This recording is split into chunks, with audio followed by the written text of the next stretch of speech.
You're tuning into Black and White Sports on YouTube. The no-holds-barred truth on sports. The main event starts now. Black and white sports fans, as you guys know, Kyrie Irving is not allowed to play home games at the Barclays Center. However, he is allowed to actually be a spectator in the Barclays Center when the Nets actually play home games, and that's actually what happened the other day.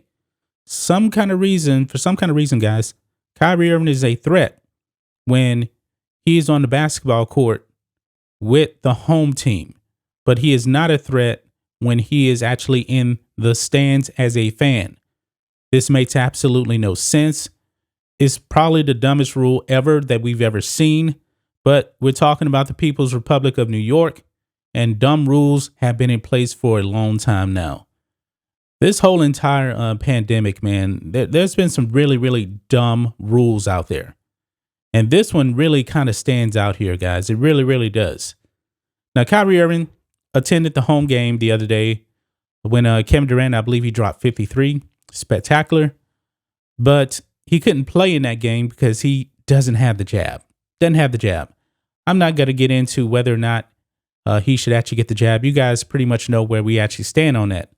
But however, at halftime, Kyrie Irving went into the locker room. And guys, apparently that is a big, big no-no because the locker room is considered a workplace environment. Yeah. So now, the NBA has now fined the Brooklyn Nets $50,000 for letting Kyrie Irving in the locker room during Sunday's home game.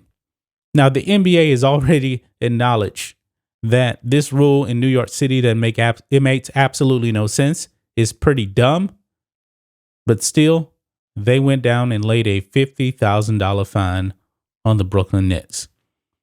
It says here, the NBA fined the Brooklyn Nets $50,000 on Monday for letting Kyrie Irving into their locker room during a game in which he was unable to play because he is not vaccinated against COVID-19.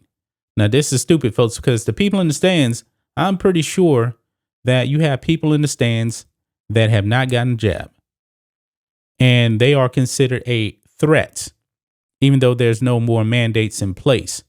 But Kyrie Irving is pretty much, he's being singled out here. And this rule just really, him just actually being in Barclays Center just exposes how dumb this whole entire rule is. Apparently, you guys, the virus doesn't go past the stands. If it's on the court, I guess there's this bit barrier around the court, So Kyrie Irving, he's okay to be in the stands, but he can't be on the court. And apparently he can't be in the locker room. But if the Nets go on a road trip, he's allowed to be in the locker room. You see how stupid this is? This is completely stupid here. It says here, the league said in a statement Monday that the Nets violated New York City law and league health and safety protocols by permitting Irving to come into the locker room. Unlike the stands, the locker room is considered part of the team's workplace environment.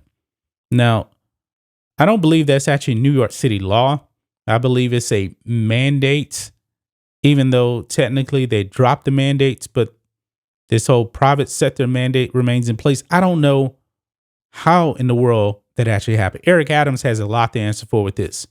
He really needs to answer for this. This is utterly ridiculous right here. Steve Nash even acknowledged that Kyrie Irving was in the locker room. That's his team. But man, these people in New York, man, are completely dumb. But guess what? Guess what, guys? Guess where the league offices are? It's in New York City. So go figure on that. But this is pretty utterly ridiculous, guys. Brooklyn Nets, man, New York. Oh, boy. I'm at a loss of words now, guys. I really, really am. That's just my thoughts on this. What do you guys think of this? Black and white sports fans, let us know what you think about all this in the comments. Make sure you subscribe to Black and White Sports, and we'll catch you next time. Thanks for watching the show. Be sure to like, comment, and subscribe. Be sure to tune in next time on Black and White Sports.